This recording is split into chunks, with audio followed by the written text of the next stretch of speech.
Hi, my name is Michelle Fondin, and you should give me your rose. No, I'm Mathieu Fondin, and you should give me a rose.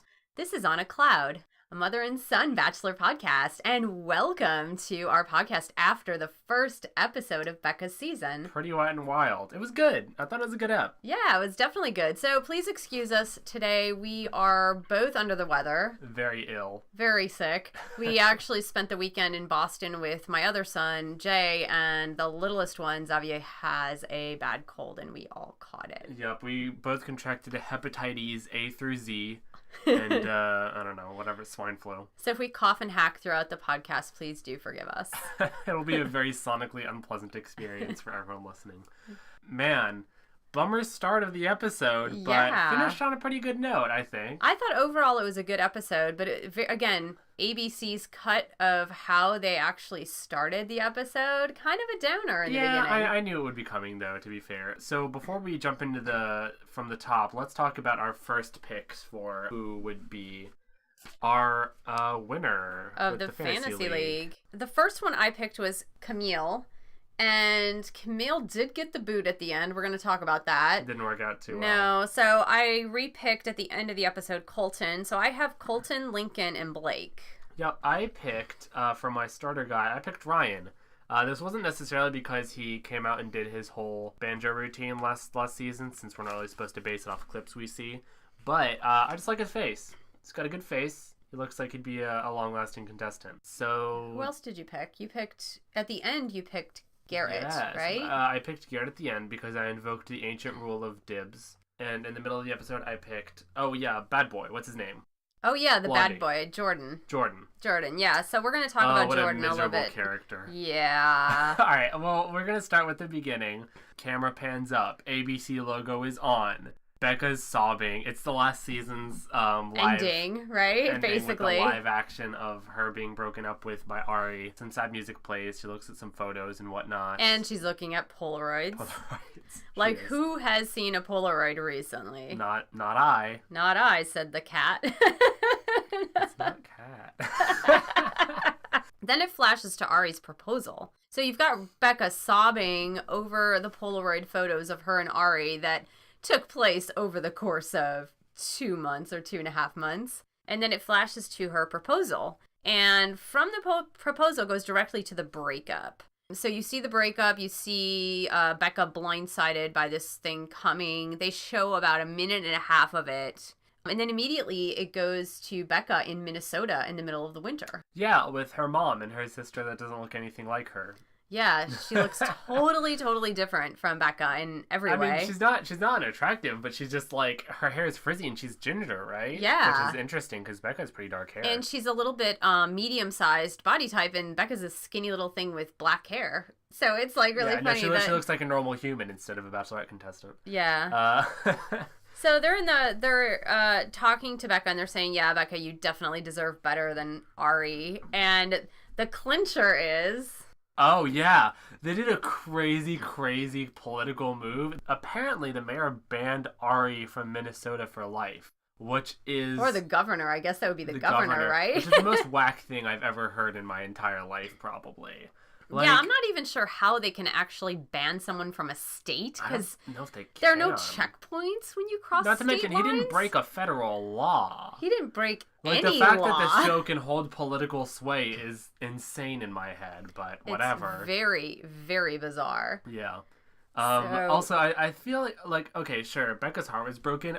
I think that all of this gross overreaction probably makes her a little uncomfortable. Yeah. It sure as heck make me uncomfortable. Yeah, she's like a really humble person, you can tell. She's just like a, run-of-the-mill girl, like loves her job and has great friends, loves her state of Minnesota, and and she's got all this attention all of a sudden just because she got broken up with on national TV. Yeah, well, not only is she getting attention, Ari is getting a lot of negative attention, which I feel like that's kind of the focus of the show. Now, granted, there was a little bottle of wine fund last time, but as you can see with the limo exits, a lot of the boys' exits are like Ari bashing or just kind of being weird about it. It's definitely the refocus is back on Ari when really it's Becca's season. It's not Ari's season anymore. That's true. So Becca pulls up to the Bachelor mansion in a beautiful red convertible.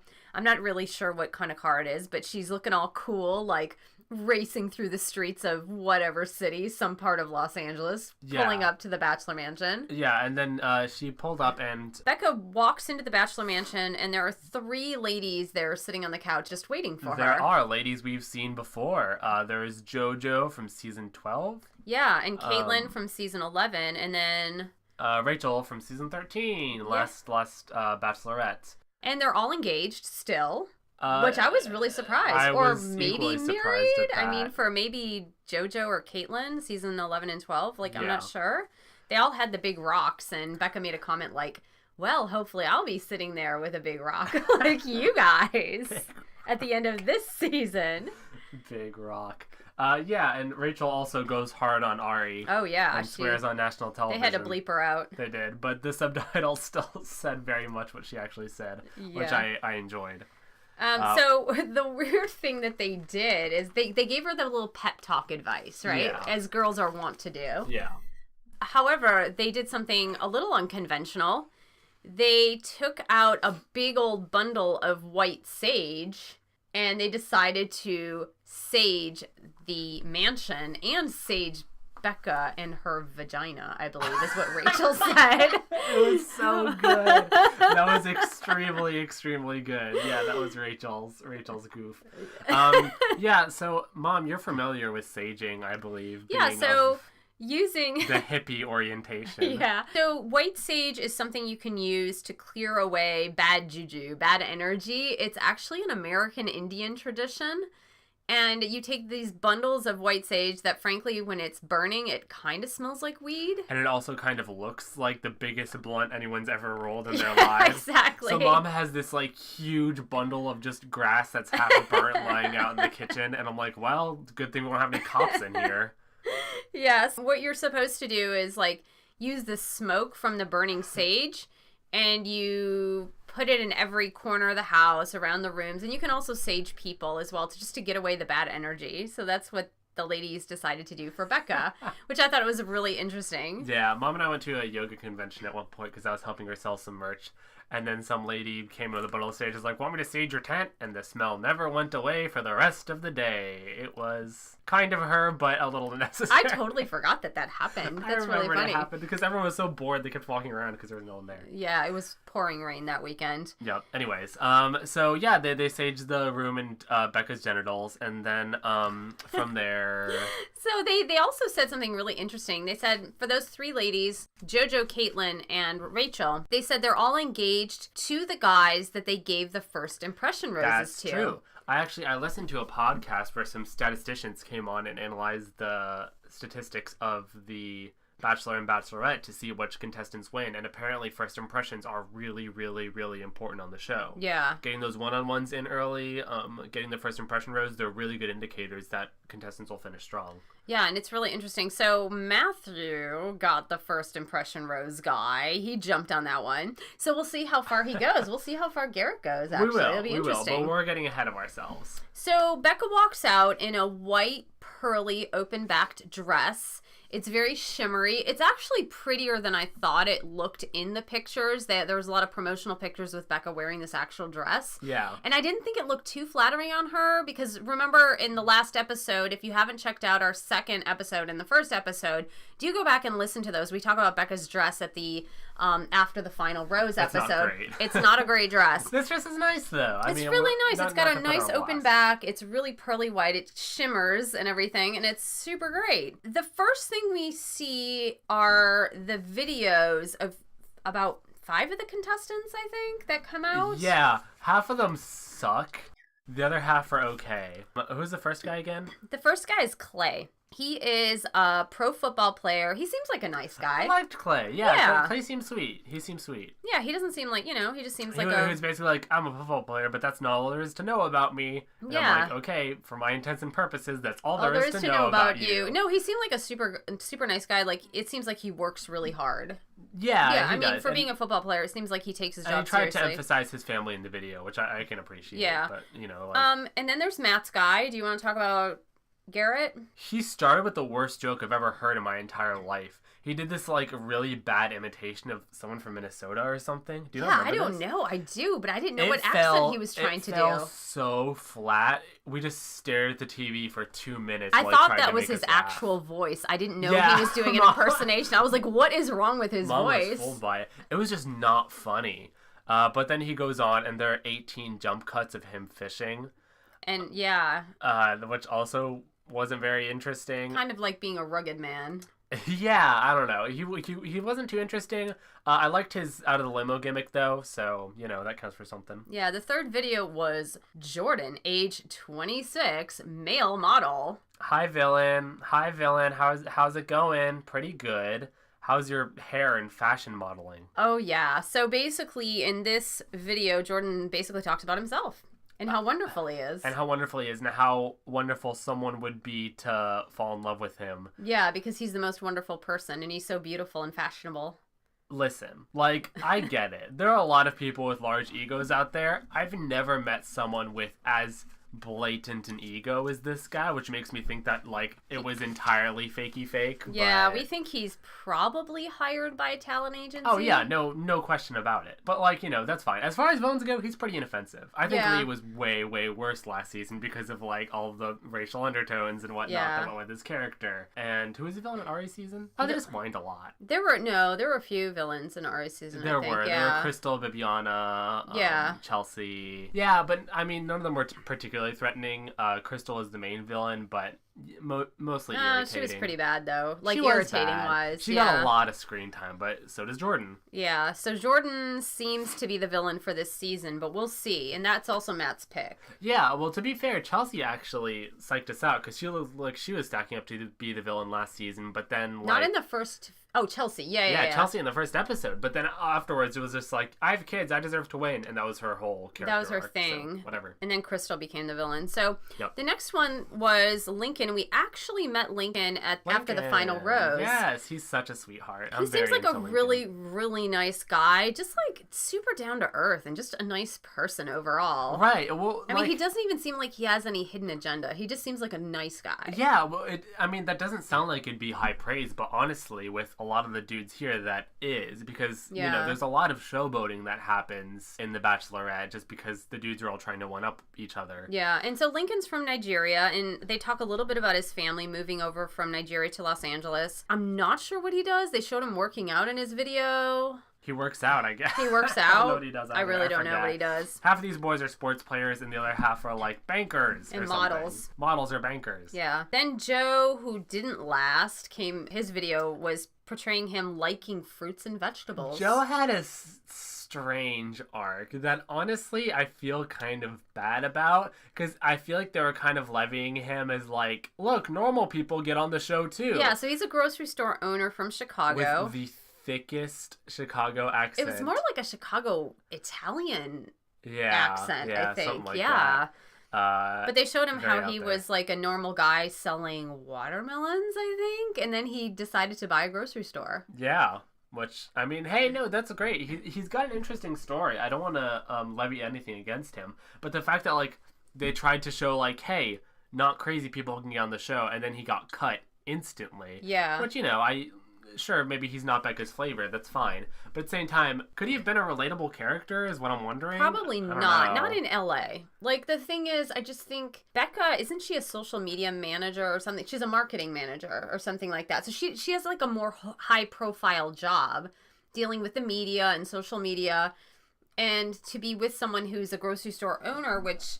It just doesn't seem like it would jive with her lifestyle. Maybe not. I don't know. I feel like that's part of the kind of series of questions that this insane show premise brings up is when you're doing this whole speed dating situation, do you want to find people that have similar jobs to yours or similar socioeconomic status to yours? And while granted, that sounds like it's a sucky question to ask, you have to remember that it's a show where they hire the most attractive people from around the world to come over and date someone. And this guy wasn't particularly attractive. He wasn't bad. He was just like your run-of-the-mill average Joe. Yeah, but average Joe, no pun intended. His name is Joe. But like putting him on the show kind of raised that sucky conversation. Right. Again, he got cut instantly. It wasn't like he even got a chance. I'd really like there to be kind of a character with a more modest job. Yeah. That doesn't necessarily sync up with Becca's, but who really clicks with her. Right. Because I feel like they're not. And it was kind of like in Rachel's season. What was the guy who, I can't remember his name now, but he was the black guy from Baltimore. He was one of the 3 finalists. Yeah. Oh, gosh. I want to say his name was Mark or Chris, but I really cannot remember. None of the above. Oh my gosh.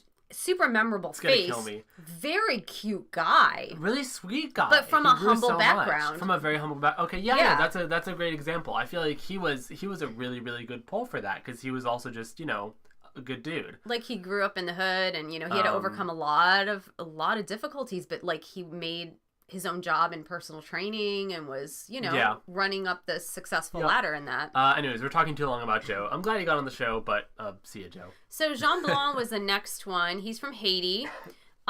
He is hilarious. I think Jean Blanc's gonna make it at least a few episodes. He was very, very good. He was like cute. He was like Diggy last season. Who's like, I own 300 shoes. Yeah. So Jean Blanc's thing is cologne, men's cologne. Yeah. He said he has over 100 bottles of men's cologne. Yeah. Wow. And he said he's really interested in smelling good. He said a bunch of buzzwords like the smell profile and like I'm in the fragrance industry and like. Yeah. He basically said Becca needs a man that smells good. And what's funny is that when Becca does meet him, she does say he smells good. So she said he smells so good. No, that's great. I was feeling his flavor a little bit. Like I don't usually like cockiness on this show, but he was cocky in such a wacky, gimmicky way that I couldn't help but be charmed by him a little bit. Yeah. Then there's Colton. Colton, I really liked Colton. That's why I put him on my team after my guy, the one that I first picked, got booted. Yes. He's a former pro football player. He got injured, and so now he can't play football at all. Uh-huh. Because I guess he risks paralysis. But he now runs a nonprofit for cystic fibrosis. Which and I thought that was really his niece. Yeah, his niece, sorry. His niece has, But I thought that was really, really cool. But he just seems like a nice guy. Yeah, no, he does seem like a very sweet, genuine person. That said, he might not last. I don't know if he'll last. Yeah, I don't know if he'll last. Like he seems. I really like the idea of having someone with a bit more empathy on the show and whatnot, and someone with a just cause. I think that's great as opposed to like hiring another. What's his name? Justin or whatever? Yeah. Yeah, where they're just going to talk about themselves and how good their hair and body are. Oh, Jordan. You mean Jordan. Jordan, sorry, yeah. Jordan. They're just going to talk about how good their hair and body is for a while. Yeah. I hope he gets far. I hope he does too. Contestants like him don't usually, though. Yeah. Just going from past season. Becca meets Chris Harrison after the videos. Chris comes out cute as ever, looking dapper, and he says, "So Becca, are you ready to do this?" And she's like, "I'm ready to do this," but she doesn't say, "I'm ready to do the damn thing." No, she doesn't say that to Chris Harrison. To be fair, I think that they probably realized, oh hey, we can't make them say a catchphrase like they're a Pokemon every time she shows up on screen. That's kind of crazy. So I'm glad they didn't do that. But Becca says, "Is this mansion all mine?" And I'm like, "Yeah, you and 30 other sweaty, nasty boys that are just going to be living in it. I don't know if it's going to be a pleasure palace." And actually, the Bachelorette doesn't live in the mansion. Yeah, she doesn't even live in the mansion. She has her own separate apartment or quarters that they put her in. Yeah, that's just her. Yeah. That's where her concubines stay. So funny. It's so weird. Her harem of men. Yeah. So the first one that actually comes out of the limo is Colton. Now, I read something on Thrillist.com that said, pay attention to the first person that comes out of the limo and the last person that comes out of the limo. I think this is garbage. I don't think it works. It could be total garbage.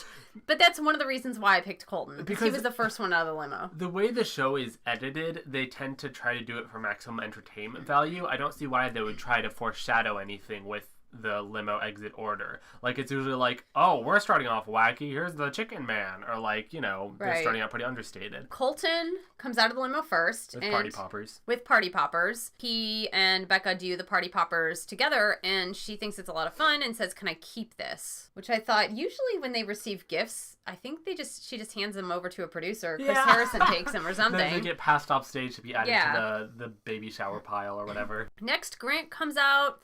He's cute, but not memorable. I have no idea who he is. Yeah, his face says nothing to me. Yeah, I don't even know if he gets cut or not. I don't remember. Clay says something about Becca being the biggest catch. Oh, yeah. It's because he's not fishing guy. Does he do something with a ball? He's a football guy. Okay. That's what it is. And he's like, I made a lot of catches in my time, but you'd be the biggest catch. It's cute. You know, it's really cute. That's what a lot of the more standard limo exits are like. It's like a silly little pickup line that you'd see on a Tinder profile or whatever. So Jean Blanc comes out next. He teaches her a phrase in French, which is really funny because we're both French speaking, Matthew and I, full disclosure. Yeah. But since he's from Haiti, he has a very particular accent. Yeah. And so the French that he's trying to teach her resembles nothing of the French that we understand. Yeah, which, I mean, it makes sense. It's dialect based, but it's way more pronounced than I think English accents in different regions are, in my opinion. It's like so far off that the youngest person in our family, Xavier, was like, that's not French. But it was. No, it is. And in my old French class, we used to do Canadian audio demos. Yeah. And a lot of the kids in the class just straight up couldn't understand them. Now, granted, they weren't native French speakers, but I'm saying that if you were trying to learn English, I feel like British English, American English, you'd still understand the English, right? So, but she thinks it's cute. She's kind of laughing and smiling. It is cute. I still like Jean Blanc. So there's always one candidate that gets down on one knee. Yeah, and it's always weird. Even the females get down on one knee for the males or something, or they make them, or they'll hand them a ring. That happened in Ari's season. That happened, I think it was Jenna. Remember, Jenna was the one who massaged his feet? Yeah. I'm almost positive Jenna made Ari get down on one knee, and she handed him like a toy ring or something like that. Something like that. So there's always one candidate that says get down on one knee, or they get down on one knee. You're absolutely right. There always is. It's not memorable. I think it's a waste of a gimmick, but whatever. Yeah, and I don't remember Connor other than that. Let's look up his face. Nope, nothing. He's okay. He's got cute dimples. This wasn't even a popularity contest. It's whether I remember anything else he did throughout the episode. Was he involved in the drama later on? Not Connor. I don't think so. No? Okay, maybe. Next, Joe, Chicago guy, goofy music. He shows Does up. He play music? Yeah, so he shows up, then like stutters in front of Becca, and like the silly like wah wah wah wah wah wah wah wah music plays of like whenever a candidate kind of messes up. Oh yeah. And then he walks off. And he's like, dull. I forgot. What was I gonna say to her? She was so beautiful. I couldn't think of what I was gonna say. He fudged it a little bit. Yeah. Might have been the real reason he got cut, but he also didn't make much of a presence during the cocktail party. So John walks out. He tells a grandma and grandpa story. He just says, like, my grandma and grandpa have been married for 58 years. And that's why we're going to be married for... Yeah. All right, whatever. It's like, okay. Impress me. Leo, the guy who has this big wild hair, comes out in a bun. Yeah. Which I thought was a little bit weird. No. It looked a little weird. Okay, maybe it was a fashion thing. Fine. It looked fine on him. It's more of a thing now, I think, than it might have been back in your day. But So what does he do with his big bun? He lets it out. He lets his hair down. It was very cute. I still, like, Leo seems cute. charming. And so you know what he says? Rebecca says back to him, she says... He's got better hair than me. Yeah, he's got better hair than I do. Yeah. So then Jordan's up next. I don't even remember his He does not do anything memorable at all. Okay, now here's the thing. So a lot of the other boys don't do memorable things. Jordan neither makes a present during the limo exits nor makes a present during the cocktail party, yet he gets a rose, which tells me that 100% the producers came up to Becca. He's a producer pick. He's an actor. Like, come on.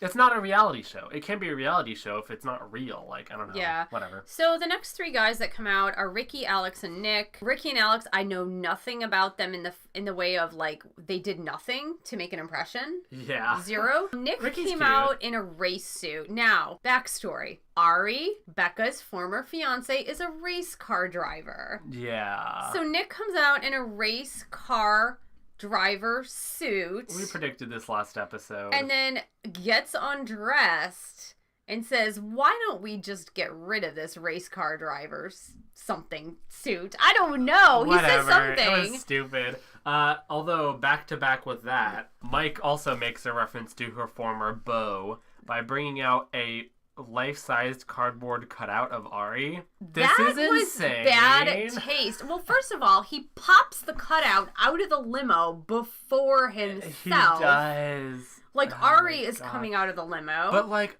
okay. Becca was freaking out. She felt weird about it. Which, okay, like, crazy tactic. Was he hoping to make her laugh? I don't know what he was trying to do. She was super uncomfortable. She even said to him at some point, could you just, like, get that out of my face? Yeah, she's like, this sucks, which it does. And then in Rachel's season. There's a guy named Adam. Yeah. Who ended up on BIP and actually ended up hooking up with Raven. Really? Raven and Adam are an item to this day. Raven is another past contestant that ended up on Bachelor in Paradise. So Adam, who was really a non-contestant during Rachel's season, but she ended up liking him a lot, and we don't know why. Late. He got no screen time. He came out of the limo with a ventriloquist dummy, which he was not a ventriloquist either. No, he was not, but he named it Adam Jr., and everyone was like, man, that thing's creepy. It was pretty creepy. But the whole season, Adam Jr. floated around back set as kind of a joke. Adam Jr. spoke French. Adam Jr. did speak French, and they would do director cuts of him speaking melancholy French. It was pretty funny, to be fair. I didn't hate Adam Jr. It was really funny. But I feel like the cardboard cutout of Ari is kind of getting that cut where he's just hovering in the background, staring into Bachelor several Mansion. times during the episode, they flashed it to the Ari cardboard cutout. Very weird. That's gotta be weird for Becca. It's gotta be. It's just... Well, also, since the villain is out now, the villain is kind of the other main protagonist of the show, where he will get a say in everything. So he's like, man, reminding of her ex. Good move, guy. It's like, you didn't say anything. Come on. You can't really criticize the other boys when you haven't done anything else. The next person that comes out is, who drives up. Yes. Is Garrett. Yeah, and he drives up in a little Nissan... Minivan? Subaru. No, I don't know what kind of minivan it is, but it's definitely a minivan. Toyota. Might be a Toyota. Volkswagen. Might be a Volvo. Does Volvo naming have all the Volkswagen? Car brands I know. Maybe it's a Chrysler. Maybe it's a town and country that like Grandma has. Oh yeah. All right, that's what we're committing to. He drives up in a little town and country minivan. Complete with soccer ball. Yeah, several soccer balls apparently. A child seat. A diaper bag. Diaper bag with diapers. It was cute. It was like, you know, he was kind of appealing to the fact that it is a marriage show, even though the marriages don't tend to last. And Becca actually liked it. She thought it was pretty good. She did. Yeah, no, it definitely is. I was into it too. Yeah, I thought it was even cute. Though it made up for his awful crap joke earlier. Yeah, in his video promo, it was not good. She had already met Blake, who comes out next, riding Anne. We thought it was Bradley. We talked about Bradley in the last episode, the horse. It wasn't. It was an ox. It wasn't Bradley. And now Becca, it's really funny. So it was actually an ox. And Becca says something like, where does he get all his farm animals? Which, hey, fair question. This is like the Harvest Moon boy, where he just goes out to the countryside and like lassoes an ox and brings it up to Bachelor Mansion. They're in Los Angeles. Where is he getting the ox? I have no idea. It was extremely good though. She says, what a cutie. She likes it. I don't know if she's referring to the ox or Blake. Probably the ox.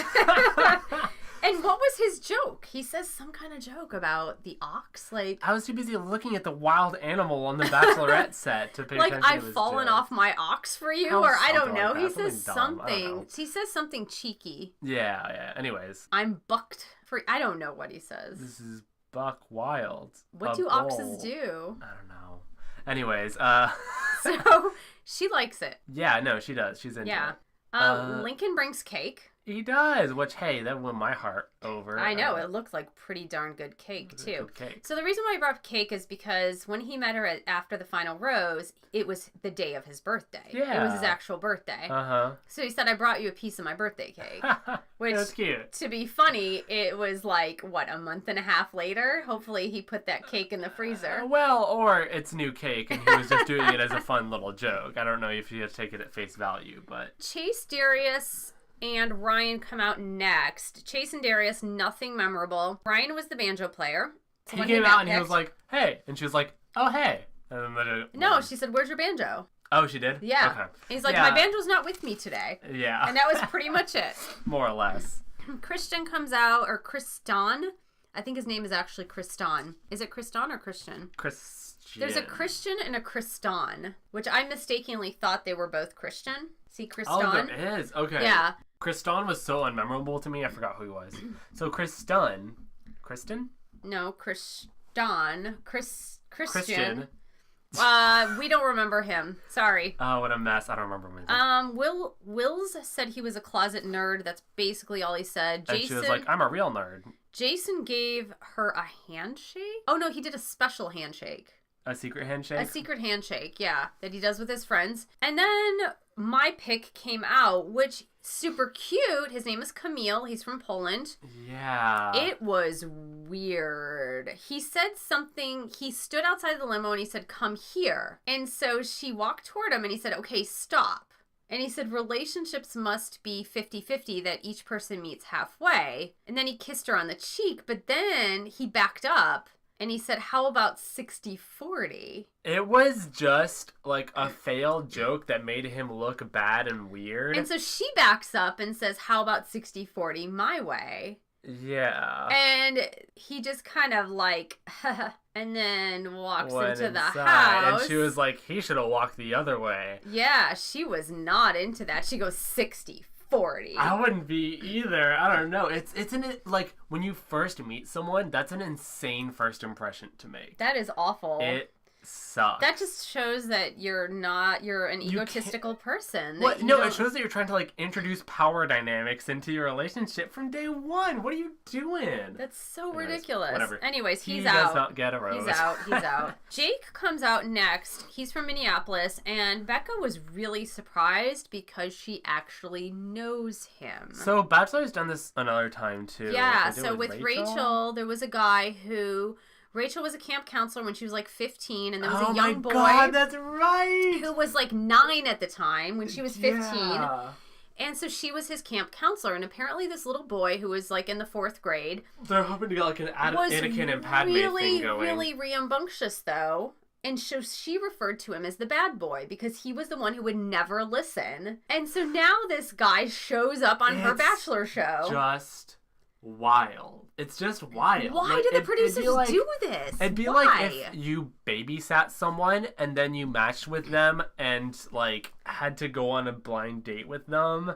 It's just so seems ridiculous. Like an uncomfortable first foot to get off to. It could be cute. Like I'd write a romance novel off of it. Not for a real dating show though. Right. Anyways, this makes Becca uncomfortable because she knows It's really uncomfortable because she knows him and she's just like, what is he doing on the show? Yeah, that does not last too well. We'll talk about that later on. But Trent and Kristan come out and they are not memorable. And then David comes out in a chicken suit. Yeah. Which the other boys are all too happy to make 30 minutes of commentary on. It's really kind of funny. A dude always shows up in like some fursuit every season. So it's not a big during deal. Rachel's season, Matt shows up in the penguin suit, which we've already talked about. And Matt lasts a long time. Yeah, and so David comes out. He's 25. He comes out in a chicken suit, and his big thing is Becca. Okay. Becca. All right, stop it. Stop. God, I had to listen to this for 2 hours last night. I don't need it from you too. Oh my gosh, it was so funny. Was it? I thought it was funny. Okay, I'm glad you were charmed by it. He says something later on in the episode that I think is hilarious though. Oh my God, what was his job again? Oh, he's got a really serious job. He does.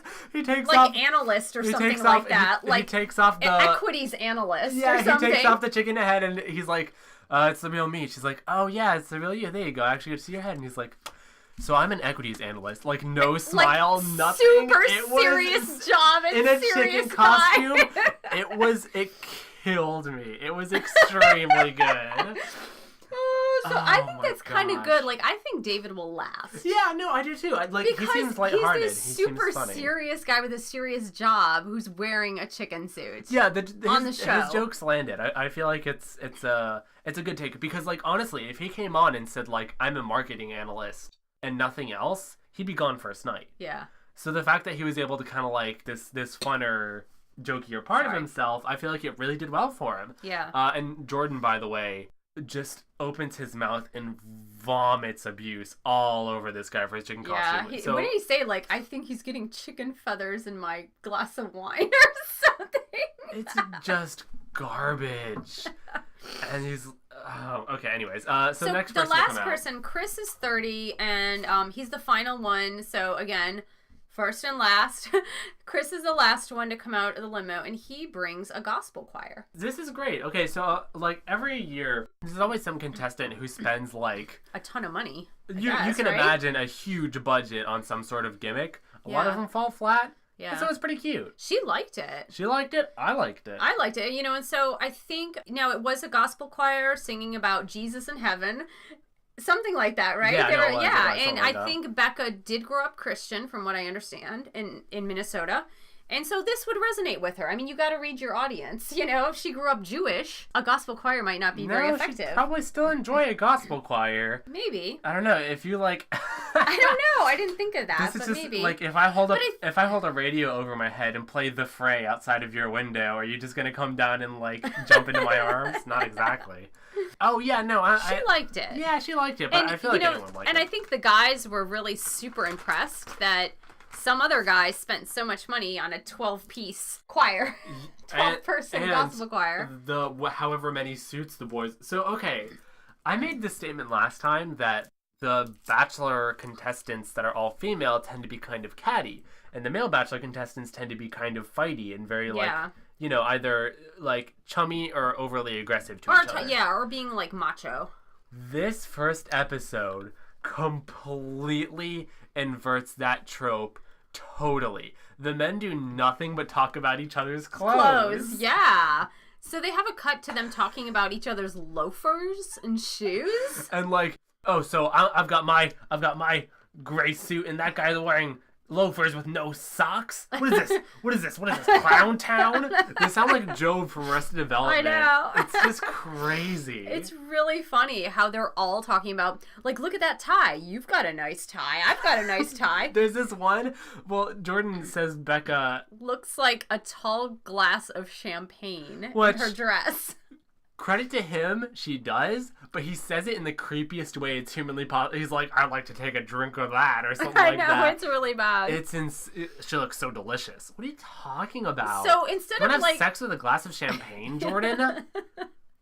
So instead of really, like, talking about, like, oh, we've got a lot of competition here, they're talking about each other's ties and shoes and suits. My favorite moment of the entire episode is when, like, 6 guys at once just turn to each other and say, you look sharp. Yes. You look sharp. Yeah, no, you look sharp. Yeah, no, we're all looking pretty sharp. You're looking sharp. I'm sharp too. Yeah, we're all pretty sharp here.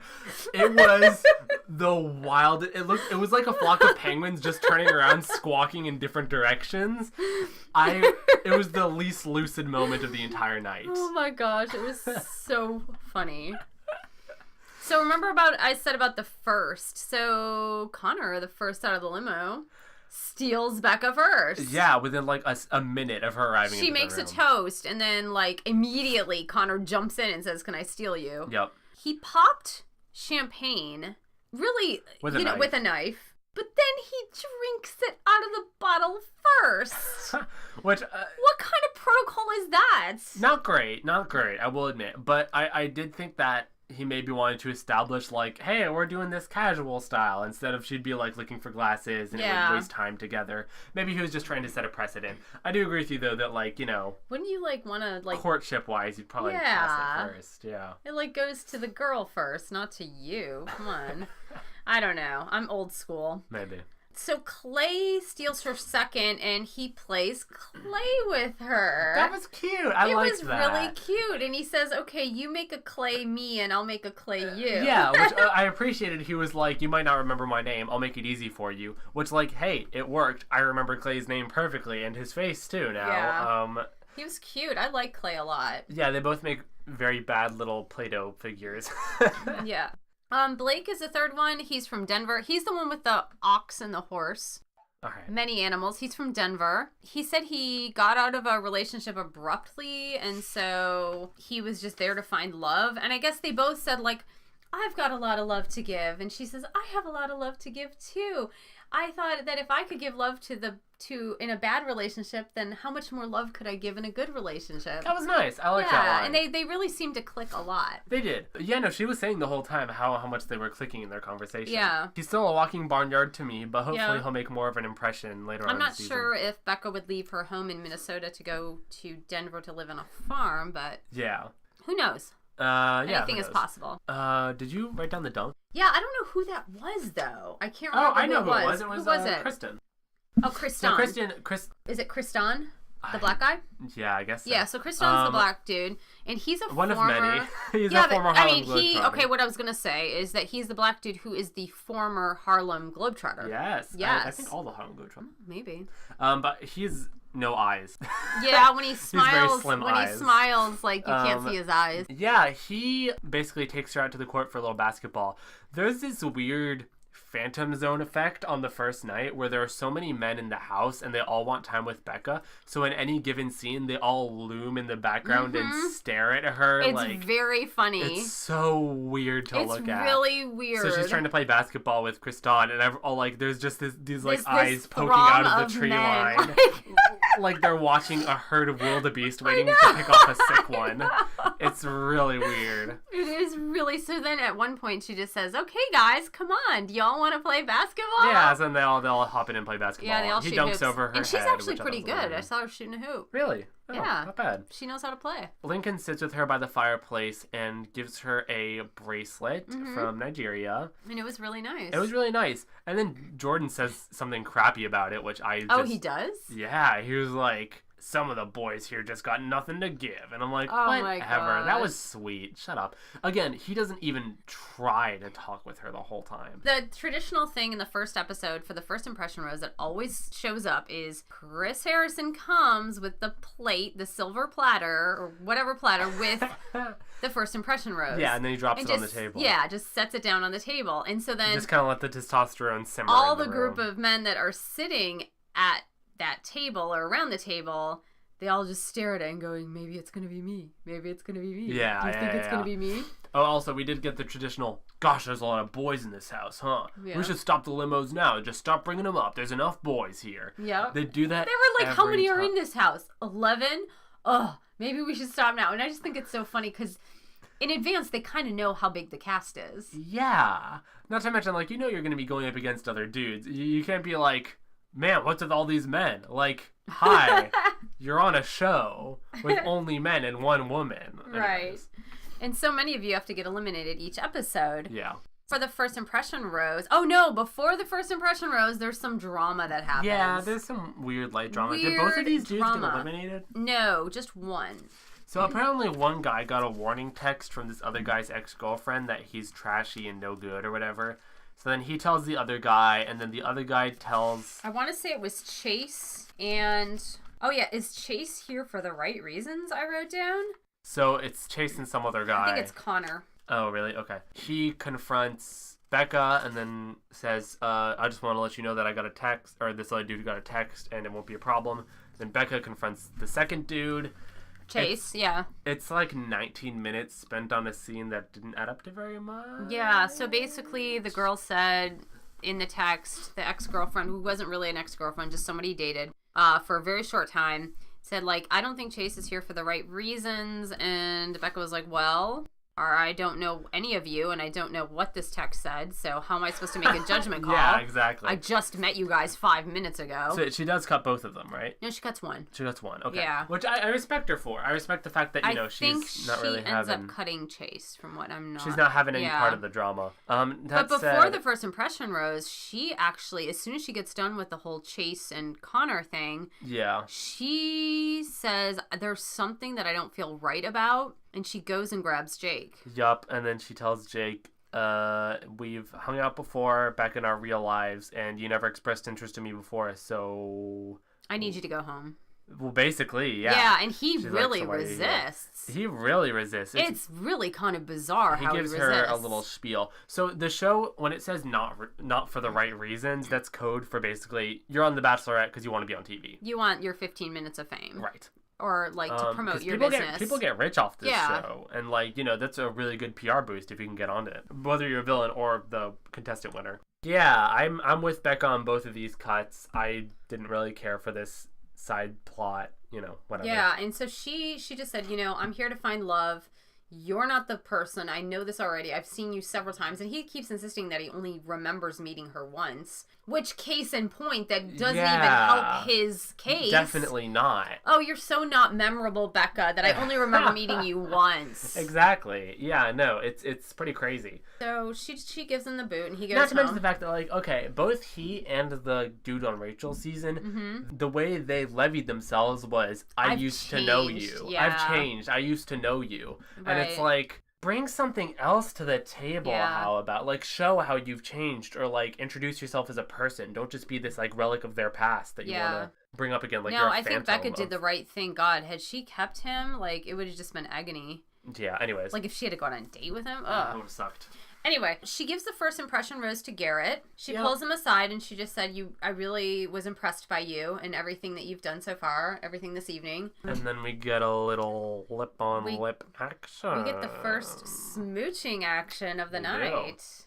It wasn't a really passionate smooch, though. Well, okay. It wasn't you gotta remember Rachel that and Brian our smooch. bar is Rachel and Brian smooch. We're like, their faces melded together and their skin fused with each other's, and they made a new third alien being. Yes, and then, like, Ari, like, smooching every girl. God, Ari went in for it. Yeah. Yeah, so this smooch was very I'm okay moderate. with it, though. A little chaste kiss on the first night. I think she'll remember him. They don't need to suck face as soon as they meet each other. So then we have the rose ceremony. Yes, we do. And 7 guys get cut, or, well, 7 because 1 was already sent home. Yes. We're left with 20 guys at the end of this episode. Pretty good guys. I mean, most of them we don't know. Some we have more of an impression of. Yeah. Now that said, things can get pretty wild. Like, I know what's her name, Crystal wasn't a villain at the beginning of her season. Bibiana wasn't a villain at the beginning of the season. They bring out their bad side or whatever. Yeah, they emerged as the villain. But so far, I do like all the boys. I think it's an entertaining cast. Jordan. Except for Jordan. I don't have a problem with any of them. Jordan. The thing is, Jordan, I think he is pretty non-harming.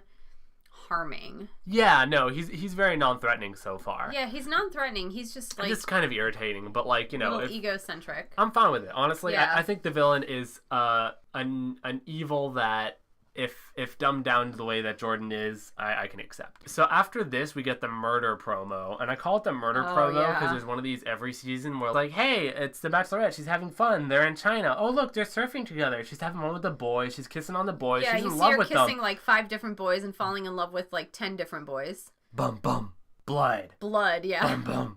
Becca's crying. Bum bum. I've never had my heart broken like this. He reminds me of Ari. And then there's like.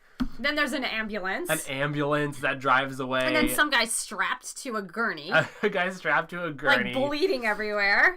They do this every season where like they make these cuts specifically so that you'll think that there's a murder. Yeah, like some guy's getting murdered. And that like then they turn around and then like Becca is abused by 8 of them at once. Mm-hmm. Like it's just really, really weird. Yeah. Because I promise you, none of those are going to come to fruition. They're like, Lincoln's a liar. He sucks. But at the same time, like... They said that, right? They said that. And they made it out like Lincoln's going to be a villain. They tried to do that last time. Like, it's not going to happen. Yeah. So just know that if you saw those promos at the end of this episode, that the way the producers and the editors cut them together, that it usually doesn't mean anything. No, it's totally, it's whack. Yeah, it's totally whack. Is that... Yeah, so just keep on, tabulate your points with your friends. If you have not done your pick for Fantasy League because you're a little late in the game, go ahead and just take your picks right now. There are 20 boys left. Yep. Pick 3 who you think will be the front runners. Or the villain in the front runners, but we've already told you who the villain is. So, but there's always a second villain. There is. Well, you can pick the villain. It's not like my picks are necessarily exclusive with the rest of the audience's picks. Now, can we please stop? I am so hot and so ill. So we are going to go get some cough drops, drink some tea, and take a little rest. Yep. All right. Thanks Bye, for everyone. joining us. Thank you. Bye. See you next week.